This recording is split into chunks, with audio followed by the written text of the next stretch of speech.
Salut à tous, j'espère que vous allez bien, je suis très contente de vous retrouver aujourd'hui avec une nouvelle vidéo face caméra.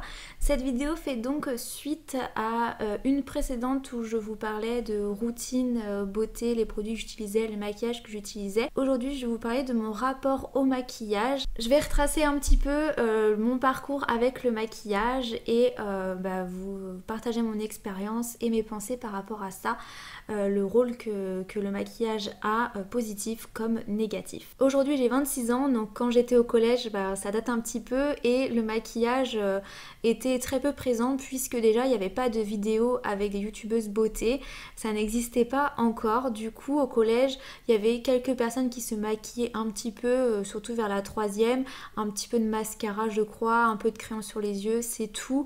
Et je pense que personne ne mettait du fond de teint à ce moment-là. J'ai commencé moi à me maquiller un petit peu en quatrième avec du crayon marron que je mettais sur les yeux. J'avais pris marron, je suis désolée pour le bruit, j'avais pris marron pour que ce soit le plus naturel possible en fait, et je mettais même pas de mascara parce que j'en avais pas et je le faisais pas tous les jours. Et je crois qu'en troisième j'ai même fini par arrêter, où je le faisais un petit peu. Si, je crois que je le faisais et que je faisais une petite boucle ici comme ça. Oui, je tentais des trucs. Ensuite au lycée, pareil, au lycée les gens se maquillaient pas trop non plus. Bon là ça commençait, YouTube à se développer un petit peu. Il y avait pas mal de personnes qui avaient du fond de teint, mais moi j'ai commencé par la bébé crème. J'en mettais très peu. En fait au début j'ai commencé par piquer un peu dans le make-up de ma maman parce que j'avais pas d'argent de poche. Ma maman n'allait pas m'acheter du maquillage, donc au début je piquais un peu dans son maquillage, sauf qu'on n'avait pas la même teinte de peau. Au final je crois que c'est moi qui me suis acheté une bébé crème que je mettais je crois tous les jours, je sais plus. J'ai commencé en fait à vouloir appliquer du maquillage de plus en plus tous les jours au fur et à mesure. Je crois qu'en terminale je devais peut-être appliquer de la bébé crème tous les jours. Je mettais du mascara, je pense que je ne brossais pas, je faisais rien à mes sourcils parce qu'à cette époque là quasiment personne maquillait ses sourcils, ou en tout cas moi je le savais pas encore. Et voilà, je crois que c'était mascara et un peu de bébé crème. Et ensuite, j'ai arrêté mes études moi après le bac, donc j'ai commencé à travailler. Et en même temps, j'ai commencé à regarder de plus en plus de vidéos sur YouTube. J'ai découvert Sana, Agent Phoenix, Oria, toutes ces personnes-là, Cynthia Duluth, que j'ai commencé à suivre de plus en plus, à regarder tous leurs tutos. Et elles m'ont donné goût au maquillage parce qu'elles ont aussi apporté des techniques. Elles m'ont fait développer mes connaissances là-dessus, mes compétences. Donc après, je travaillais moi dans le prêt-à-porter. Du coup, j'ai commencé dans le prêt-à-porter, à un magasin tout basique, hein, j'étais vendeuse. Voilà, sur ta fiche de paye, c'est marqué conseillère en mode, mais en vrai, t'es vendeur. Chose que je fais plus du tout depuis longtemps. Du coup, là, je me maquillais tout le temps. Fallait être apprêtée, il fallait être bien coiffée. Il n'y avait pas une obligation d'être maquillée, mais j'étais déjà rentrée là-dedans. Donc voilà, j'ai commencé à me maquiller tous les jours. Et comme j'adorais regarder ces vidéos-là, j'ai commencé à vouloir acheter du bronzer, du blush. J'ai commencé à diversifier mon maquillage, en avoir de plus en plus et à tenter de nouvelles techniques, m'acheter de nouveaux pinceaux et tout. Donc je me maquillais pas mal, maquillage des yeux, rouge à lèvres, j'adorais ça. Je mettais tout le temps du rouge à lèvres. Et au fur et à mesure, j'ai commencé à ne plus réussir à sortir dehors sans maquillage, à ne plus m'accepter sans maquillage, à ne plus me trouver jolie sans maquillage. Et là, ça a été un petit peu difficile en fait. Je sais pas si c'est lié au fait que j'ai commencé à avoir de l'acné. Quand j'étais ado, j'avais 1 ou 2 boutons qui se battaient et encore, vraiment j'ai été super tranquille durant mon collège et mon lycée, j'ai pas du tout été embêtée. Mais c'est après, pendant la période où je travaillais, j'ai commencé à avoir plein d'acné au niveau du menton. Je sais plus trop si c'était après avoir arrêté la pilule ou non, parce que j'ai commencé la pilule à l'âge de 17 ans. Et j'avais pas eu d'acné avant. Et je l'ai arrêté, il me semble, à mes 22 ans je crois, je suis plus très sûre. Du coup ça devenait de plus en plus dur en fait de sortir sans maquillage parce que ma peau naturelle elle était plus du tout jolie en fait. J'avais des imperfections, j'avais des points noirs, j'avais des pores dilatés, c'était pas du tout joli. Du coup j'avais vraiment ce recours au maquillage pour me sentir plus jolie. Néanmoins j'ai jamais été dans plein de couches de maquillage pour cacher mes boutons parce que je me souviens d'une fille au lycée qui malheureusement avait pas de chance, avait beaucoup d'acné et du coup mettait du fond de teint et ça faisait pas pire, mais en fait on voyait qu'il y avait une grosse couche de fond de teint, on voyait ses boutons à travers et moi je trouvais pas ça forcément très joli. Du coup je me disais bah tant pis si j'ai des boutons c'est pas grave, je veux pas mettre du fond de teint, du correcteur à fond, je veux pas qu'on voit que j'ai une grosse couche de fond de teint, tant pis si j'ai des boutons, je mets quand même du fond de teint un peu par dessus mais je vais pas mettre la dose non plus pour chercher à cacher parce que bah, j'avais déjà l'impression que plus on cachait plus ça se voyait. Le maquillage a pris une réelle place dans ma vie à tel point que j'arrivais plus à sortir faire mes courses sans être maquillée. J'étais mal à l'aise, je me sentais pas bien. Ça va aussi avec un manque de confiance en soi, un manque d'estime de soi. Mais du coup, j'avais l'impression que tout le monde me regardait quand j'étais à l'extérieur, que tout le monde allait voir ma peau avec mes boutons, allait voir mes imperfections. Et surtout, même je crois que sans imperfection, je me trouvais pas jolie parce que toutes les photos que je voyais, toutes les vidéos que je voyais, les filles étaient super bien maquillées, elles avaient l'air d'avoir un teint parfait et moi j'avais l'impression que mon fond de teint bah, ça se voyait, que c'était pas joli, j'avais l'impression du coup que je savais pas vraiment bien me maquiller.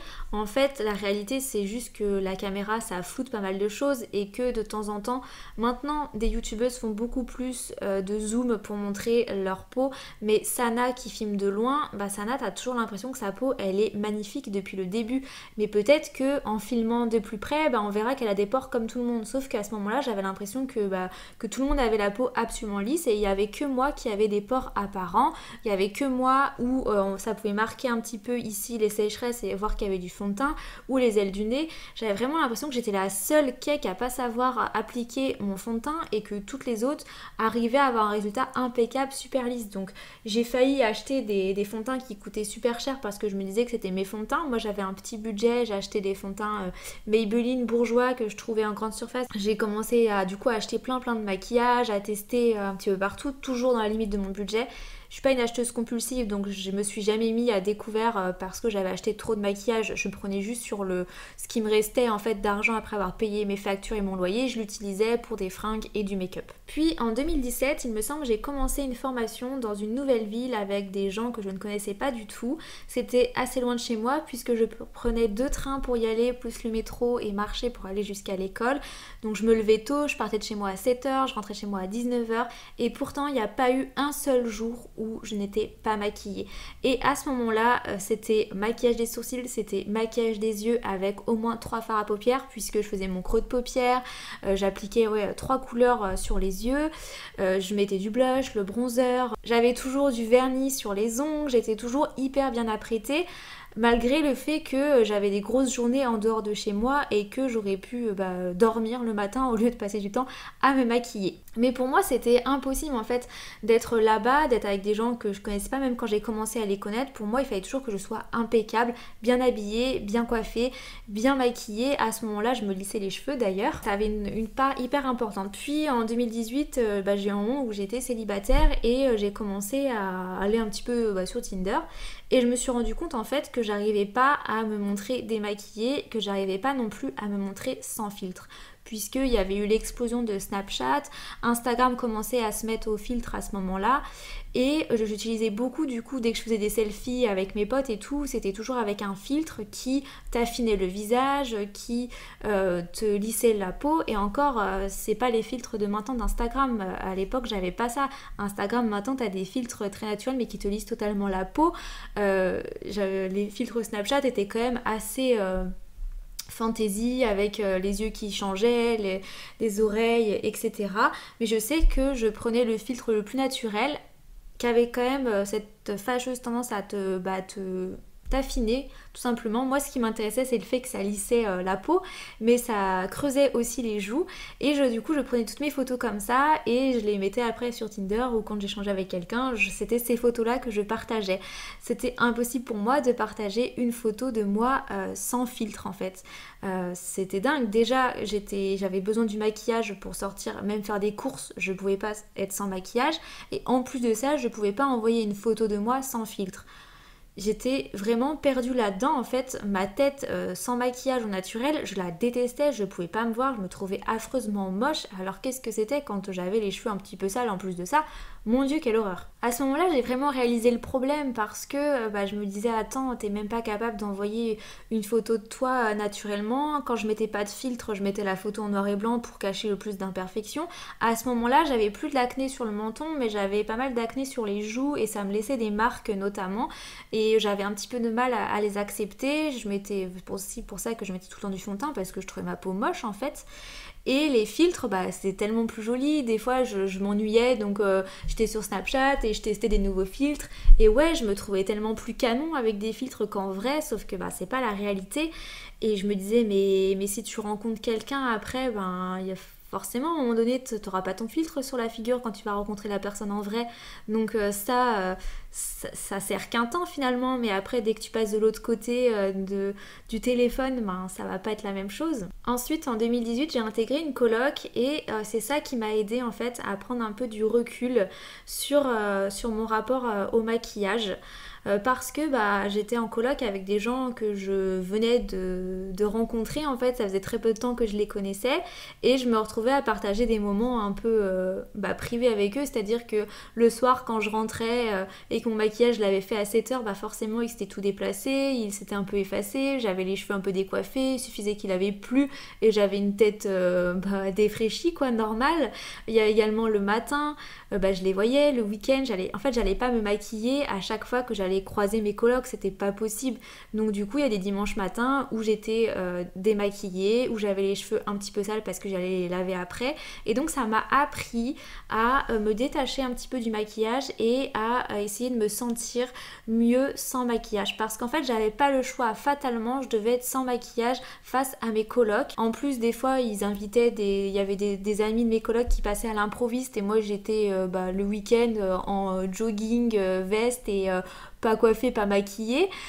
Du coup, je disais bonjour aux gens comme ça, je me sentais pas bien, clairement, je me sentais juste moche, j'avais juste envie d'aller me cacher dans ma chambre, mais voilà, je restais face à ces gens-là et ça m'a aidé petit à petit. Du coup, après, j'allais faire mes courses sans maquillage, il n'y avait plus de problème pour ça. Je commençais vraiment à me détacher petit à petit un petit peu du regard des gens. Je vais faire mes courses, j'ai les cheveux un peu gras ou encore. Au début, je faisais les cheveux propres mais pas maquillés et après, je faisais les cheveux attachés en queue de cheval. Ils sont un petit peu gras, c'est pas grave quoi. Tout le monde a eu les cheveux gras dans sa vie. Ça arrive à tout le monde. Tu vas laver tes cheveux le soir. Enfin bref, tu vas pas laver tes cheveux exprès juste pour aller faire des courses. Voire croiser des gens qui s'en fichent totalement de toi, qui te regardent 2 secondes et après qui t'ont oublié. C'était vraiment ça. J'avais envie de me détacher de ça parce que je me rendais compte que les gens que je connaissais pas, qui sont dans la rue, qui sont dans les magasins, en fait, je leur accordais beaucoup trop d'importance. J'avais l'impression qu'ils me regardaient et qu'ils allaient me juger. Et en vrai, s'ils me regardaient et ils me jugeaient, mais qu'est-ce que ça allait changer à moi? Rien du tout. Déjà, ils allaient pas venir me dire t'es moche. J'allais pas entendre leurs pensées non plus. Enfin bref, ça allait rien me faire que ces gens puissent me juger ou non, et ensuite de ça, on s'en fiche en fait, tu croises les gens 2 secondes et après c'est fini, tu les as oubliés, et du coup je me disais c'est pas possible de autant penser à ces gens qui n'ont aucune importance dans ma vie. Donc je peux sortir sans maquillage. Du coup, c'est vraiment pendant les courses, je sortais sans maquillage, j'arrêtais de me maquiller exprès pour aller faire les courses, chose que je faisais avant. Ensuite, il y a aussi le fait d'être en couple qui m'a aidée, même si avant, voilà, j'arrivais à me montrer démaquillée en couple, j'avais pas de problème à ça. Là, le fait de faire la coloc, après d'être en couple, ça m'aidait aussi à être de plus en plus au naturel finalement, à moins avoir recours au maquillage et à me sentir plus à l'aise. J'ai fait 1 an de coloc, ce qui m'a vraiment aidé à me détacher du maquillage. Je pense que c'est vraiment ça qui m'a aidé à prendre du recul, qui m'a aussi un petit peu aidé à ouvrir les yeux et à me rendre compte de l'impact en fait que les gens inconnus de la vie avaient sur moi, et à me dire mais c'est complètement fou. Il y a un truc que j'aimais pas aussi, c'était me démaquiller le soir. Il y a des personnes, elles rentrent chez elles et c'est le premier truc qu'elles font, elles adorent ça.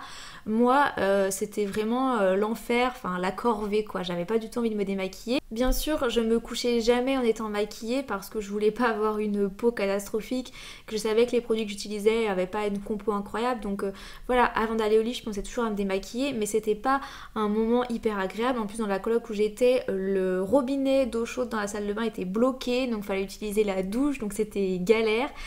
Et voilà, du coup ça m'a aidé aussi des fois à pas me maquiller en fait, à me maquiller que quand c'était utile, me maquiller parce que j'avais cours, parce que j'avais stage, parce que j'allais filmer une vidéo, parce que j'allais en soirée, sortir avec des potes, voilà, à ce moment-là je me maquillais. Mais sinon le reste du temps pour aller faire des courses, franchement je me disais est-ce que ça vaut le coup de se maquiller pour aller faire des courses sachant qu'après il va falloir se démaquiller et que tu vas rien faire de ta journée. Est-ce que c'est vraiment utile? Déjà tu gâches du maquillage et en plus pense à la corvée du démaquillage après. Donc ça aussi ça m'a aidé, le fait de détester le démaquillage. Je pense que si j'adorais me démaquiller, faire des petits soins, des petits masques, ça aurait moins joué. Aussi un point dont je viens de me souvenir, ce qui m'a aidé à utiliser moins de maquillage, c'est le fait que quand j'ai rejoint la coloc, j'ai gardé mon appartement à côté et j'y allais quelques mois dans l'année. C'était surtout un pied-à-terre pour voir mes proches.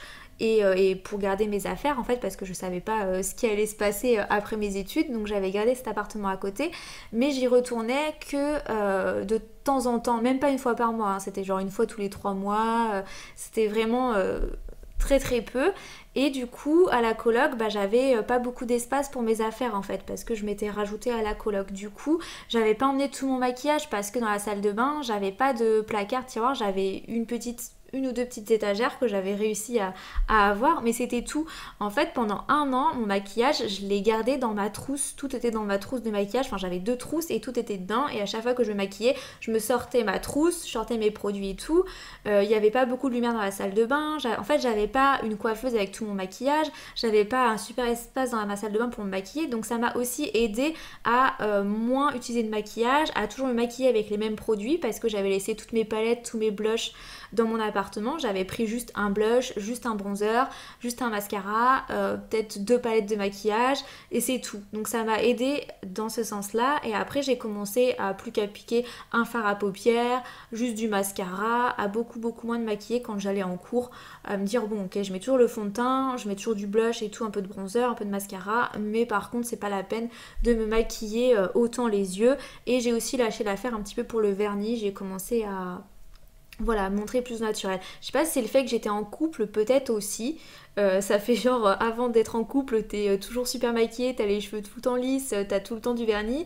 Et après, hop, t'es en couple et hop, tu laisses tes cheveux au naturel avec des boucles, tu mets plus de vernis, tu te maquilles beaucoup moins. Bon, ça va, j'avais pas des push-ups, hein.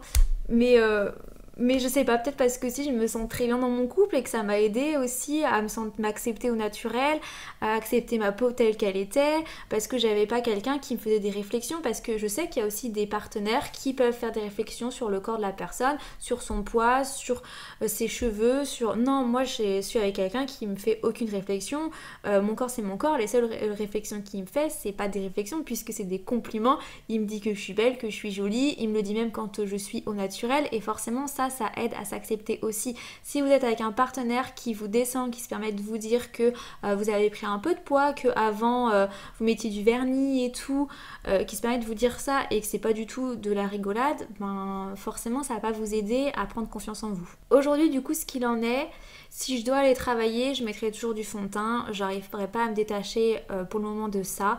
Parce que aussi ça m'est arrivé une fois d'avoir une réflexion, on m'avait dit ah mais qu'est-ce que t'es fat sans maquillage? C'est quelqu'un qui m'avait dit ça, c'était juste maladroit, mais mine de rien, c'est quand même entré dans ma tête quoi. Qu'est-ce que t'es fat sans maquillage? Ah ouais, merci, bon bah je vais aller me maquiller quoi. Du coup, oui, je me maquille quand je vais au travail, tout le temps, le minimum, fond de teint, mascara. Pas forcément de fard à paupières, mais je fais toujours les sourcils, toujours du mascara, du blush, un peu de bronzer pour me donner bonne mine parce que je suis très pâle, et le fond de teint et l'anti-cerne bien sûr. Après, quand je vais faire mes courses, je me maquille plus. Quand je sors voir des potes, je me maquille. Quand je reçois des potes, je me maquille pas toujours. Des fois, j'ai la flemme, je les reçois à l'apéro tranquille, faire des jeux de société. Je me dis, non, en fait, j'ai pas envie de me maquiller, je me maquille pas. Mais j'ai encore un peu de mal. Ça commence à venir, mais c'est pas facile parce que je sais qu'en face, les personnes que je vais recevoir, elles vont être souvent maquillées en fait. Du coup... ça fait que je me dis je vais pas être la seule démaquillée, que moi ça va se voir que je suis pas maquillée, enfin bref. À la maison je me maquille pas tout le temps, des fois je me maquille pour me faire plaisir. En fait je me maquille quand j'ai une vidéo à filmer, comme en ce moment je travaille depuis la maison, c'est vrai que je passe tout mon temps démaquillée et des fois j'aime quand même me faire plaisir et me maquiller parce que j'aime à quoi je ressemble. Clairement je me préfère toujours sans maquillage. Quand j'ai pas de maquillage, je me trouve pas jolie. j'arrive pas encore à ça et ça me navre en fait, et je sais qu'on est beaucoup dans ce cas-là, et je suis contente en fait de pas avoir grandi avec les filtres Instagram, parce que quand j'étais au primaire, quand j'étais au collège, tout ça n'existait pas, j'avais même pas de portable de toute façon, hein, donc bon. Mais vraiment là je serais ado à cette période-là, je serais en train de me construire avec Instagram et les filtres, avec les influenceurs qui postent des photos d'eux avec la peau lisse, parce que Photoshop, parce que les filtres et tout, bah, je pense que ça doit pas être évident de se construire, ça doit pas être évident de s'accepter comme on est quand on voit la société avec autant d'artifices en fait. Certes, le maquillage c'est chouette, ça permet de faire plein de trucs, mais quand tu te trouves moche, quand tu te détestes sans maquillage, il y a un problème, parce que sans maquillage c'est moi, et je ne devrais pas me détester quand je suis vraiment moi, quand je suis naturelle. Et le maquillage et Instagram, les réseaux sociaux, aujourd'hui ça m'a amené à ça, ça m'a amené à me trouver plus jolie avec un filtre, à me trouver plus jolie avec du maquillage, et à me trouver moche quand je suis pas maquillée, et encore plus quand je suis pas bien coiffée, parce que aussi sur les réseaux sociaux on voit des nanas avec toujours des cheveux bien coiffés. Voilà. Évidemment, il y a des gens qui montrent le vrai, qui montrent tout ça, mais il y a quand même énormément de gens qui nous entourent. L'image de la femme à la télévision, dans les séries, c'est toujours des make-up parfaits, c'est toujours des coiffures parfaites. On est vraiment entouré de cette image de la femme avec des cheveux super bien coiffés, super bien maquillés, une peau lisse, sans pores et tout, que t'en te viens à te demander ce qu'est une vraie peau en fait. Il y a des youtubeuses maintenant qui montrent un petit peu plus leur peau de près, et quand tu vois avec le fond de teint, tu te dis « Ah, mais en fait, moi aussi ça fait ça, donc en fait c'est normal. » Moi je croyais que c'était moi qui était pas normal, je croyais que c'était ma peau qui avait un problème, mais en fait non, en fait sur elle bah, ça fait pareil. J'essaye de plus en plus de ne pas être trop attachée au regard des gens. Je sais que j'ai du mal parce que j'ai pas beaucoup confiance en moi. Aujourd'hui je n'arriverai pas à aller promener mon chien avec des baskets dépareillées par exemple, ou avec je sais pas, des chaussettes qui ressortent, ou en fait je suis encore trop attachée à ça et ça m'énerve. J'aimerais vraiment totalement me moquer de ça, pouvoir sortir avec les cheveux n'importe comment. Je me dis je vais juste promener mon chien. Je vais juste promener mon chien, et pourtant je fais attention à comment je suis habillée en fait. Dire, si je suis en leggings et que j'ai des grosses chaussettes par-dessus, bah je vais pas mettre mes grosses chaussettes dans mes baskets, je vais aller changer mes chaussettes pour mettre des soquettes, et après je vais aller sortir le chien. Donc voilà, j'ai vraiment de quoi évoluer, de quoi m'améliorer, ah voilà, il faut vraiment que j'apprenne plus à me détacher du regard des gens, parce que je sais qu'aujourd'hui c'est encore trop ancré en moi. Vraiment, il faut qu'un jour je puisse aller sortir le chien avec, je sais pas, des chaussettes dépareillées et que ça me pose aucun problème. Si je fais ça tout à l'heure en sortant mon chien, ça va me poser des problèmes, je vais pas être à l'aise du tout. Donc voilà ma petite réflexion sur le sujet. Je sais que c'est une vidéo peut-être un petit peu brouillon, mais en fait c'est une vidéo que j'ai envie de faire depuis je sais pas combien de temps, mais que je ne fais jamais parce que je me dis que ça va être trop brouillon. Et aujourd'hui j'ai décidé de me moquer. Tant pis si la vidéo est brouillon, c'est pas grave, c'est un sujet dont j'avais envie de parler. Je vous parle comme ça, un peu comme si on était en train de prendre l'apéro ou un petit café ou le goûter, même si vous pouvez pas me répondre, je vous parle, voilà, je vous transmets mes réflexions comme ça. N'hésitez pas à me dire en commentaire où est-ce que vous en êtes avec ça. Est-ce que vous arrivez à vous accepter totalement sans maquillage? Est-ce qu'à un moment dans votre vie aussi vous avez été comme moi, où vous aviez besoin d'être tout le temps maquillée, où vous n'arriviez pas à sortir de chez vous sans maquillage? Ça m'intéresse vraiment de savoir. En tout cas ça fait vraiment partie de mes objectifs de vie sur court terme, d'arriver à me détacher du regard des autres et d'arriver à me trouver jolie sans maquillage. J'aurais encore plein d'autres choses à dire, mais je pense que le montage va être assez compliqué comme ça, et j'ai pas envie que la vidéo dure une éternité, déjà qu'elle doit être très longue. J'espère que ça vous aura plu, je vous fais plein de gros bisous. Nova merci, et je vous dis à très bientôt dans une prochaine vidéo.